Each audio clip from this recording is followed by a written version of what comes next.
Estamos de vuelta en Hoy es Noticia, se los contábamos en titulares. El día de hoy el presidente de la República, Gabriel Boric, acompañado de una serie de autoridades, se promulgó la ley que crea el Ministerio de Seguridad Pública en nuestro país. Queremos profundizar acerca de este tema, saber cuáles van a ser las principales atribuciones y novedades de la cartera número 25 del gobierno, y por eso tomamos contacto con el subsecretario del Interior, Luis Cordero, a quien vemos en pantalla. ¿Cómo está, subsecretario? Buenas tardes.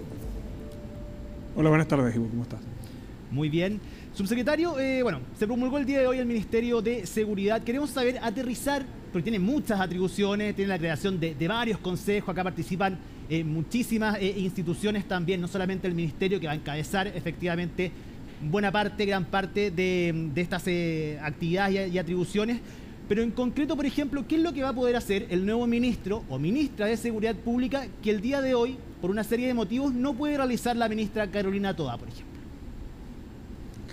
A ver, lo que pasa es que hoy lo que tenemos es que la seguridad pública está inserta en un ministerio que es el ministerio que está a cargo del gabinete o el Ministerio de Gobierno, que es el Ministerio del Interior, ¿no? Que es el primus inter pares. Y el primer efecto que produce eso es que los temas de seguridad, que suponen mecanismos muy concretos de intervención y además de prevención, quedan a su vez sobrepuestos con la contingencia de la gestión cotidiana del gobierno. Esto tiene una consecuencia muy relevante de varios puntos de vista. El primero tiene que ver con que al usted tener un Ministerio de Seguridad, el propósito central de la discusión de estos últimos 18 años es que usted tenga un sector específico, especializado, a cargo de la seguridad pública en sus dos dimensiones, ¿no? En una, desde el punto de vista de la acción, y por eso las policías, ambas policías dependen directamente del Ministerio de Seguridad, hoy día dependen del Ministerio del Interior a través de la Subsecretaría del Interior, y la segunda, que es la acción preventiva, respecto de la cual el Estado de Chile ya había avanzado con la creación de la Subsecretaría de Prevención del Delito. Pero yo diría que el cambio más significativo es que la ley lo que hace es que termina por estructurar un modelo de gestión en materia de seguridad pública de modo integrado, ¿no? La manera más eficaz de abordar los temas de seguridad no es simplemente con la acción policial, no es simplemente con la persecución penal, sino que integrando las funciones en términos estratégicos de distintas agencias públicas. Ministro, hoy día el presidente hablaba de cierto rezago del Estado en materia de seguridad y también a la vez se hablaba de modernizar efectivamente lo que tiene que ver con temas de seguridad, sin duda el más importante el día de hoy para la población. Pero quiero saber qué tan atrasados estamos. Usted decía, esta es una discusión que tomó 18 años para conseguir un ministerio dedicado exclusivamente a la seguridad, que incorpore a todas estas instituciones y trabajar mancomunadamente, podríamos decir. Pero ¿qué tan atrasados estamos y si llega a tiempo, efectivamente, dada los nuevos tipos de criminalidad que existen en nuestro país hoy en día? Mire, lo que pasa es lo siguiente, que hoy día lo que tenemos es que el delito y particularmente las estructuras criminales son verdaderas organizaciones empresariales ilícitas, que de hecho lo que generan son una economía ilícita que inyecta recursos ilícitos a la economía formal. Eso genera una gran cantidad de distorsiones, no solo en el funcionamiento de las economías, sino que además genera condiciones propicias para la violencia, entre otras cosas porque la manera de proteger esas economías ilícitas son mediante mecanismos violentos, ¿no? Esas estructuras criminales funcionan de un modo muy adaptativo, es un tema muy integrado, pero el Estado lo que hace es que funciona fraccionadamente. ¿Chile tiene un problema de información en materia de seguridad? La respuesta es no. Chile tiene mucha información en materia de seguridad. ¿Cuál es el problema que hemos tenido en los últimos años? Que esa información está fragmentada, ¿no? ¿Es sola la información policial relevante para perseguir el crimen y las organizaciones criminales? No. También es relevante la información que tienen autoridades como aduanas, impuestos internos, la unidad de análisis financiero. Solo por ejemplificar algunas, ¿no? Entonces, el gran desafío que tiene el país es que para resolver sus rezagos en la manera de abordar el crimen, lo que tiene que hacer es generar nuevos modelos de gestión. Y por eso yo he dicho en otras oportunidades que el gran desafío que tiene la instalación del Ministerio de Seguridad Pública es establecer una nueva modalidad de gestión en materia de seguridad pública, que es generar condiciones no solo cooperativas, sino que de integración y integración conjunta. Las organizaciones criminales son muy adaptativas, suelen ocupar esas brechas que la regulación pública no ejecuta. Y en ocasiones el Estado demora mucho en adaptarse cuando ese tipo de organizaciones ya han avanzado sustancialmente. El país lo ha abordado en una agenda legislativa que ha tratado de resolver, por un lado, la brecha que teníamos en la actualización de esa legislación. Ya vamos en la Ley 66 del Acuerdo en materia de seguridad, con la instalación del Ministerio de Seguridad y con las últimas leyes que está despachando el Congreso. Estos próximos días también se va a estar promulgando la ley antiterrorista, que es otra cantidad de años que no hemos demorado.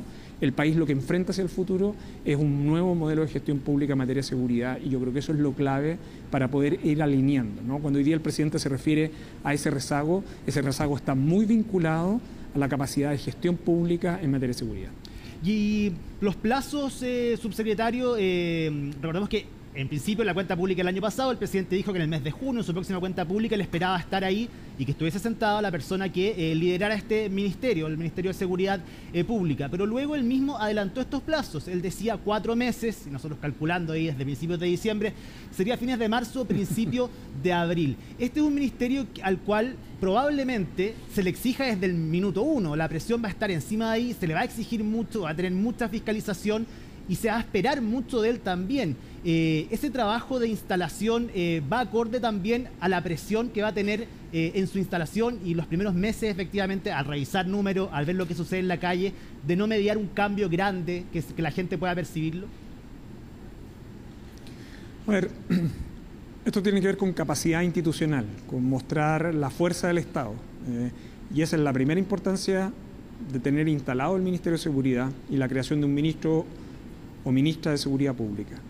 La segunda es que los plazos el presidente los ha definido, y los plazos el presidente los ha definido no simplemente porque sea una forma de anticipar, ha sido por la necesidad indispensable de que pueda comenzar a ejecutarse tempranamente ese modelo de gestión pública que tiene la ley. El presidente le ha impuesto al Ministerio del Interior a apurar esa etapa de instalación. En eso estamos, hoy día se ha promulgado, próximos días se va a publicar.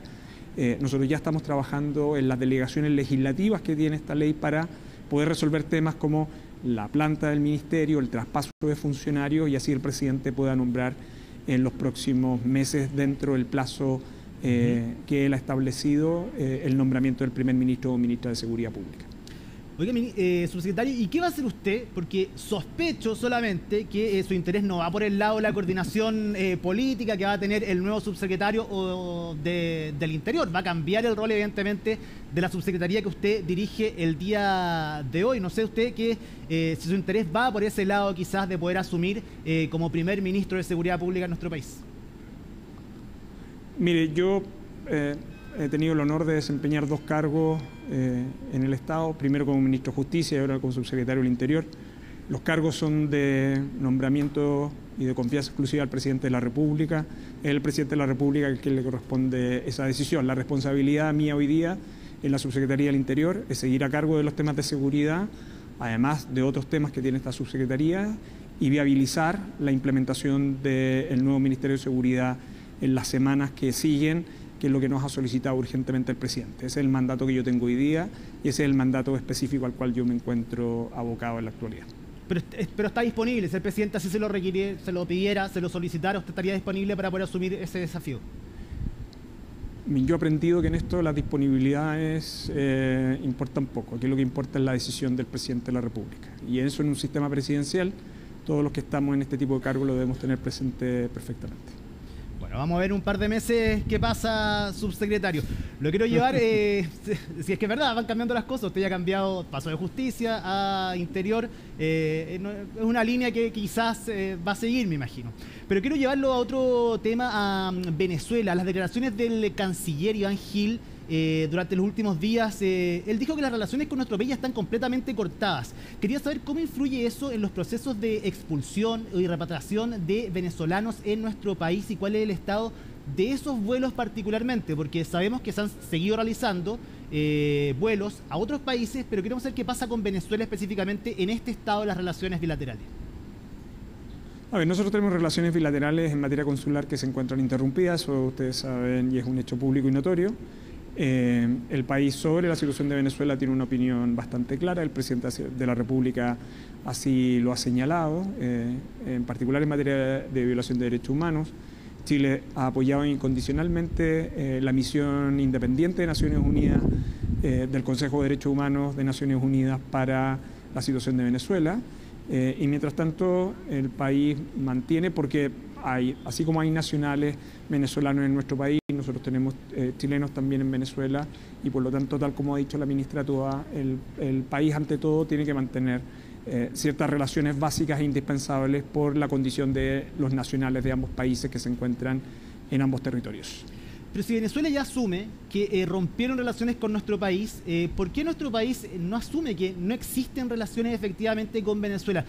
¿No será un poco voluntarista de parte del gobierno no querer asumir la realidad, dado el mensaje, por ejemplo, que llegó el fin de semana desde Venezuela?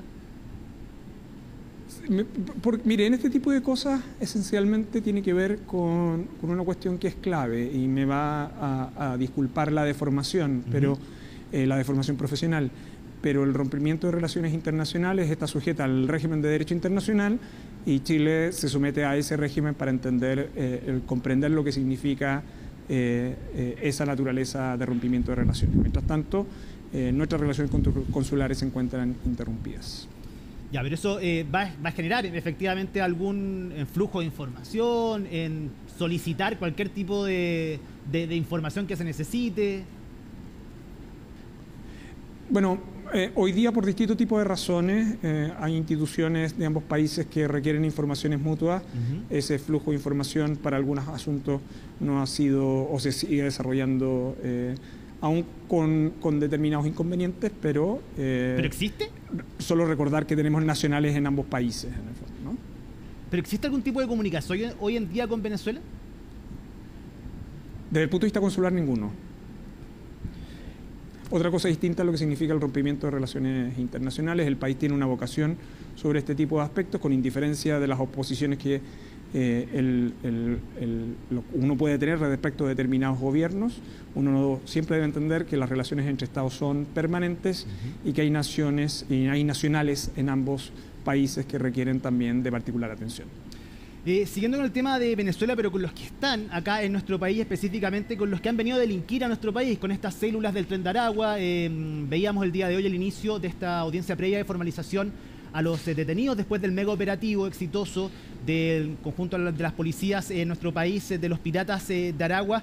Quería saber, subsecretario, si es que las cárceles de nuestro país están preparadas para recibir a este tipo de delincuentes, en las cárceles teniendo en cuenta aparte que se van a reformalizar a sujetos venezolanos, parte de estas bandas, que operaban desde ahí adentro, en temas de coordinación, de solicitar encuentros, donde posteriormente se realizaban secuestros, extorsiones, incluso asesinatos.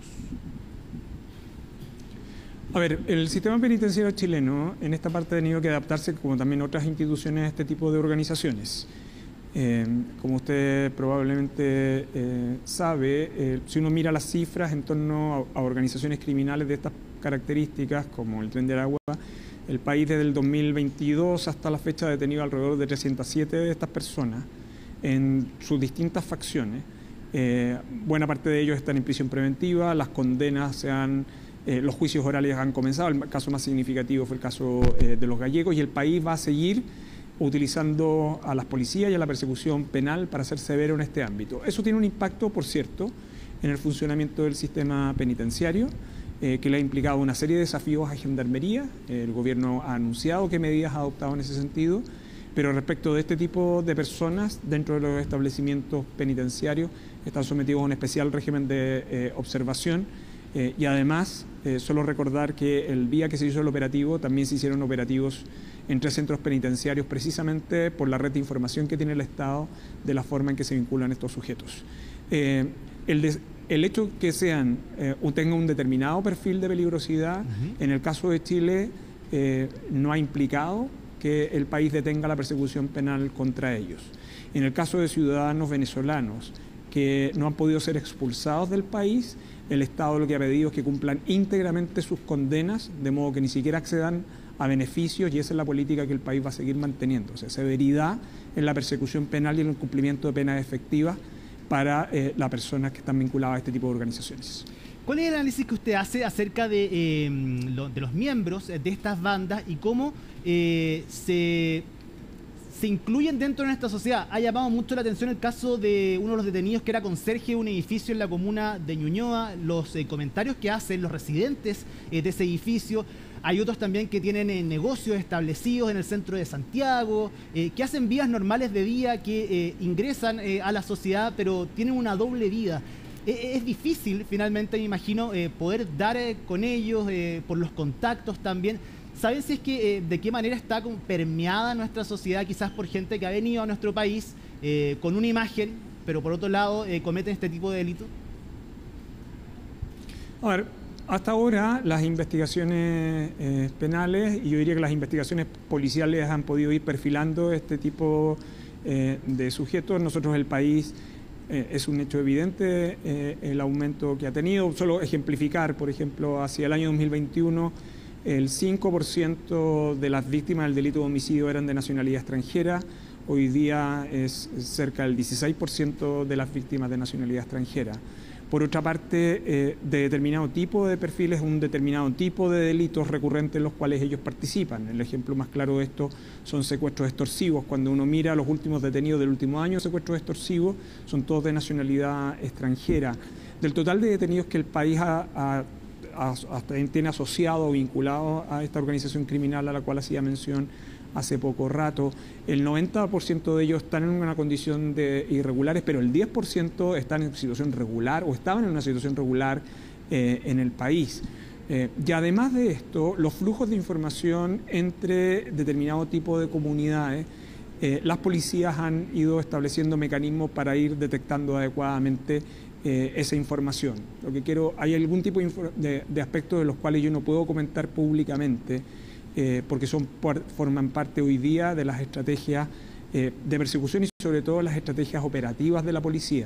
Pero sí le puedo decir que en la medida que el país ha aumentado la persecución penal, ha aumentado el número de detenidos, lo que ha obtenido es una red muy significativa de información, de vínculos entre ellos, que ha permitido a la policía ser cada vez más eficaz en las investigaciones y en las detenciones de los miembros de estas organizaciones. Sí, se lo pregunto como tema cotidiano también, porque esto puede aumentar la sensación de inseguridad en las personas y, bueno, evidentemente esto también puede generar cierto rechazo, cierta discriminación también, el no saber a quién tengo al lado a raíz de lo que se ha conocido de esto últimamente, personas que trabajaban como común y corriente, como todos trabajamos, pero que por la noche eran otras personas. O sea, el impacto para esas personas y el impacto que puede tener la población, finalmente, esta percepción de no saber a quién tengo al lado, igual es peligroso.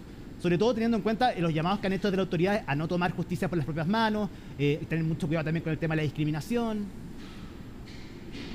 Hay aspectos que están vinculados efectivamente con la sensación de temor, que yo creo que es conveniente que nos hagamos cargo, pero una manera de hacerse cargo del temor es mostrando que el Estado está actuando en el fondo, ¿no? Que el Estado está interviniendo y que el Estado no solo está persiguiendo, sino que está deteniendo a estas personas. Por cierto, creo que también uno que tiene que hacerse cargo de las preocupaciones de las personas, pero también es conveniente que ellas vean cómo el Estado está actuando. Es también obligación de los líderes de opinión, de los medios de comunicación, de tratar de ser equitativos en la forma y modo en que transmitimos la información para no generar efectos indeseados para aquellas personas que no solo están lícitamente en el país, sino que dignamente ganan su vida y la de sus familias. O sea, asumo y desprendo alguna crítica también, subsecretario, a la forma en cómo se informa, pero es evidente que hay homicidios todos los días, que hay secuestros, que hay extorsiones, y a la vez también se informa de lo que hace el gobierno. Lo que pasa es que la gente ve, si toma las dos noticias, ve que lo que se está haciendo por una parte quizás no alcanza para evitar noticias terribles como las que vemos diariamente en televisión, se escucha en la radio, lo podemos leer en los diarios, que la gente lo ve en la calle, de hecho. Sí, por cierto, y yo creo que, pero también la manera de abordar y enfrentar este tipo de situaciones es colectivamente, ¿no? No es simplemente la responsabilidad de un sector de la sociedad, es un compromiso relativamente colectivo. Días atrás, Paz Ciudadana entregó su informe. Solo recordar que, claro, nosotros tenemos mientras el índice de victimización va a la baja, el índice de temor es muy alto. Chile es de los países que tiene índices de temor más altos del mundo, y creo que desde ese punto de vista, quienes formamos parte del debate público también tenemos que hacernos cargo de ese aspecto, porque cultivar y hacer política con la cultura del miedo es en algún sentido también trasladar la angustia a las personas en su vida cotidiana. Esto no significa omitir la realidad, significa que es un problema del cual nos tenemos que hacer cargo colectivamente, los líderes de opinión, los medios de comunicación, porque es un aspecto que es clave, entre otras cosas, para la estabilidad del sistema económico, pero también para la sanidad del sistema democrático. Yo no enjuicio a nadie, yo simplemente digo que tenemos una responsabilidad que es colectiva y que en rigor supone mirar las cosas en proporción, pero también hacerse cargo y acoger el temor de las personas. Y la única manera de hacerse cargo colectivamente de ese temor es mostrando un Estado fuerte. Eso es en parte el mensaje hoy día con la promulgación del Ministerio de Seguridad Pública. Subsecretario, a raíz de lo que ocurrió entre Estados Unidos y Colombia, el hecho de los aviones que estaban expulsando gente ilegales desde Estados Unidos hacia Colombia, ¿cuál es la posición del gobierno de Chile en el caso de que se comiencen a expulsar chilenos, que hemos visto lamentablemente algunas noticias de personas que han ido a Estados Unidos a cometer delitos y lleguen a Chile? ¿Cuál es la posición de nuestro país en el caso de ser expulsados de Estados Unidos? A ver, Chile tiene una posición muy clara sobre este punto, entre otras cosas porque la doctrina del Estado de Chile en relación a las expulsiones que el país formula. Chile considera que los países de los cuales son nacionales las personas expulsadas tienen la obligación de recibirlos.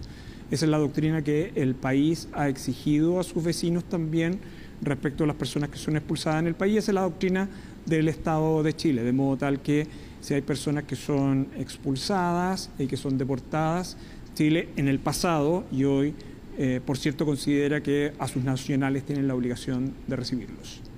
Pero, por ejemplo, ¿no lo rechazarían? ¿Ustedes no pondrían un pero a la forma en las que son trasladados a nuestro país? Por ejemplo, en Brasil lo hicieron, incluso tuvieron que hacer un intercambio de avión para poder terminar la última parte de ese traslado. En Colombia dijeron la primera vez no, de esa forma nosotros no los vamos a recibir. Bueno, ahora posteriormente, después de una serie de amenazas mutuas, se termina recibiendo. Voy a eso, ¿cuál es la posición de nuestro país también en la forma, en el trato y en el traslado de estas personas y finalmente si es que tienen que volver a Chile?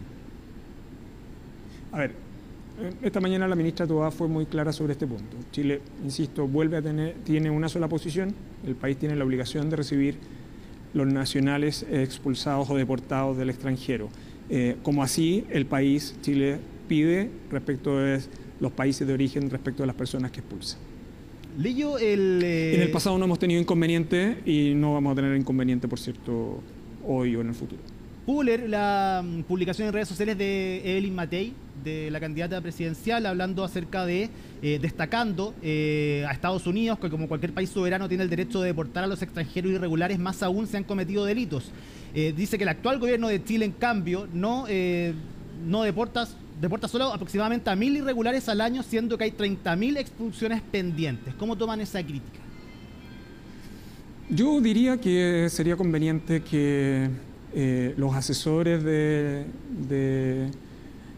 la candidata Matei o la precandidata Matei, creo que sería conveniente que también la provieran de suficiente información. En el país una de las expulsiones que se ha detenido fundamentalmente son las expulsiones judiciales. ¿Por qué se detuvieron las expulsiones judiciales? O se han detenido sustancialmente porque en nuestro país, a diferencia de lo que podíamos hacer en el pasado, respecto de aquellas personas que eran condenadas por ley de droga, que es el número más significativo de personas que han aumentado y respecto de los cuales nacionales extranjeros lo están, podían ser expulsados del país como pena sustitutiva. Hoy día eso no es posible, tienen que cumplir sus penas íntegramente. Eso tiene varias consecuencias. Una de ellas, que las cárceles del norte están sobrepobladas en relación a personas que antes podrían ser expulsadas y hoy día no lo son. En el caso de las mujeres es particularmente crítico porque el delito de la ley de droga es un delito esencialmente prevalente. Entonces, esto fue una decisión del Congreso, particularmente impulsado por parlamentarios de la actual oposición, que impiden que en la actualidad respecto de personas condenadas por ley 20.000 puedan ser expulsadas como pena sustitutiva. ¿Cuál ha sido la posición del gobierno? El gobierno lo ha dicho públicamente. Nosotros creemos que es conveniente volver a la regla anterior. Esa regla anterior nos permitía sustituir entonces la condena por la expulsión. Entonces, lo que quiero decir es que hay aspectos de diseño institucional que tienen que ver con reglas del juego, que es conveniente tenerlas presentes, mirar la evolución normativa, ver quién las promovieron, y sobre eso creo que emitir algunas opiniones. Yo, por cierto, considero que las que ella tiene son completamente respetables. Sin embargo, creo que parte de la información es incompleta y que probablemente sus asesores no se la han entregado en su integridad. ¿Usted cree que no conoce cómo funciona eso la candidata Matei? Porque aparte los acusa de no tener coraje y de falta de voluntad política para realizar estas expulsiones. No, simplemente estoy mostrando los datos y la forma en que el gobierno ha enfrentado con decisión estas expulsiones, que han sido principalmente las administrativas por las restricciones que tenemos en materia de expulsiones judiciales. Es muy evidente simplemente ver los datos que existen en los últimos años en esta materia en nuestro país. Subsecretario, ¿es una complicación para el gobierno? Yo, por cierto, considero que una persona de su perfil, además que ha ejercido cargos de mucha responsabilidad, siempre tiene a su alrededor un equipo de personas informadas que debe llevar a cabo esa responsabilidad. Le quería preguntar acerca de la situación de la ministra Maya Fernández, si es una complicación para el gobierno efectivamente que ella guarde silencio. El día de hoy el fiscal Valencia dijo que guardar silencio no es colaborar con la investigación, pero es verdad que también dice que la toma de declaración no es una diligencia investigativa, sino un derecho del investigado, pero ha sido el mismo presidente de la República quien le ha mandatado a todos los ministros de Estado, a los que trabajan con él, que presten completa colaboración en instancias judiciales si así son requeridos. Bueno, el gobierno tiene una sola postura en materia de este tipo de investigaciones y es proveer de toda la información que es requerida por el Ministerio Público, por la Cámara de Diputados como organismo de fiscalización, por la Contraloría General de la República, en este tipo de ámbitos, y esa colaboración siempre ha sido activa, ¿no? En esta investigación en particular, así simplemente lo acreditan respecto a los antecedentes que le han sido provistos al Ministerio Público para efectos de esta investigación y los oficios que están llegando de la Cámara de Diputados en temas de fiscalización, que también están siendo respondidos y serán respondidos en la medida que estén llegando. Desde el punto de vista del gobierno, por cierto, entonces, la acción de colaboración es muy evidente en el fondo, ¿no? Otra cosa distinta son las situaciones que tienen de responsabilidad personal aquellas personas que, asesoradas por sus abogados, tal como lo ha señalado la abogada personal de la ministra Maya Fernández y la senadora Isabel Allende, como estrategia procesal en una investigación penal que nosotros entendemos que forman parte de la relación cliente-abogado, en la cual al Ejecutivo no le corresponde involucrarse. Pero en lo que respecta a la información que obra en poder del Ejecutivo y respecto de los funcionarios que están citados en calidad de testigos, el mandato del presidente es muy evidente de colaboración, y así ha sido respecto de cada antecedente que le ha sido requerido y respecto de cada funcionario que ha sido citado como testigo ante el Ministerio Público. ¿No incomoda entonces su estrategia judicial en el Ejecutivo? Es que yo en esto creo que hay que ser bien cuidadoso, y yo creo que también hay que ser cuidadoso cuando se es autoridad y se emite en juicio respecto de derechos procesales. Una persona que está siendo imputada tiene un derecho procesal aconsejada por su abogado de confianza. La forma en que se lleve a cabo esa estrategia de defensa corresponde exclusivamente a la abogada Paula Vidal y a sus representadas, que es la ministra Maya Fernández y la senadora Isabel Allende. En esa relación de confianza y en esa estrategia procesal al gobierno no le corresponde involucrarse, y creo que al resto de las autoridades que forman parte del sistema institucional, que tienen perfectamente claro el conocimiento de la ley, entienden bien que esa es una relación en la cual se definen las estrategias procesales de defensa personal. Subsecretario, lo último, quería saber su opinión acerca del debate acerca de la calidad moral del expresidente Sebastián Piñera para tener o no una estatua junto a los demás exmandatarios en el Centro Cívico de Santiago. ¿Qué le parece a usted este debate? Bueno, yo soy de la opinión, usted la sabe, Ivo, que cualquier persona que hubiese sido electa democráticamente en nuestro país y que hubiese desempeñado por mandato de una votación popular el cargo de presidenta o presidente de la República, merece los honores republicanos que la tradición constitucional chilena así lo representa. Si ello está representado en una estatua, en un monumento, me parece que forma parte de la tradición constitucional chilena y no hay ninguna razón, en mi opinión, para que el expresidente Piñera tenga esa misma consideración, porque fue una persona electa 2 veces por las urnas en el contexto del sistema democrático y de la tradición republicana chilena. ¿Y cuál es la evaluación política que realizan desde el gobierno en la figura del presidente Piñera, ya casi un año de su fallecimiento? Se lo pregunto porque hoy día la vocera Echeverry dijo que la evaluación la va a hacer la ciencia y la historia con el paso del tiempo. Sí, pero yo en esto, a propósito de lo que dijo la ministra Isen Echeverry, lo ha dicho en un contexto también de lo que representa y lo que han representado las palabras del presidente de la República. Y yo creo que hace un año el presidente de la República fue bien explícito sobre la forma y modo de entender la herencia que había dejado el presidente Piñera, no solo en su condición de presidente de la República, su condición de ex senador, la importancia que tuvo para el sistema institucional chileno.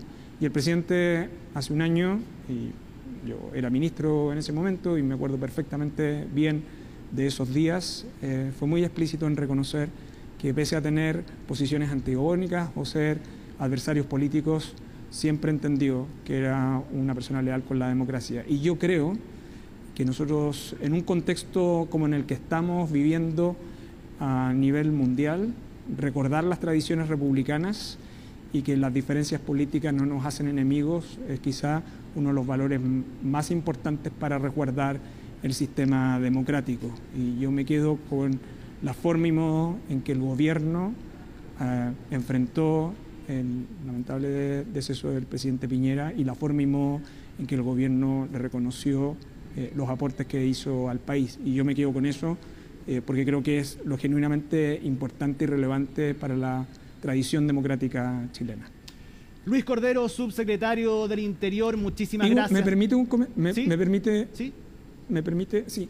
Simplemente creo que hay un aspecto del cual no me preguntó, pero creo que es relevante a propósito de la tragedia del día de ayer en Los Lagos, ¿no? Sí. En Bahía Mansa. No solo transmitir el pesar, el gobierno ya lo ha hecho la ministra Toá, lo ha hecho el gobierno, pero creo que es relevante también tener en consideración el momento en que viven esas familias y también lo que implicó el rescate de los que ahí se encontraban anoche. Fue la Armada, fueron los servicios de salud, simplemente transmitir el pesar de parte del gobierno a esas familias y, por cierto, acompañándolo en un momento que es especialmente difícil. Por supuesto, subsecretario. Hablamos de eso, de hecho, al inicio de Hoy es Noticia. Le quiero agradecer por esta conversación. Que esté muy bien. Luis Cordero, subsecretario del Interior. Que tenga una buena tarde.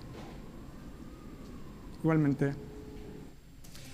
Y nosotros hacemos una pausa acá en Hoy es Noticia. 32,6 grados. Calurosa tarde en Santiago. Vamos y volvemos.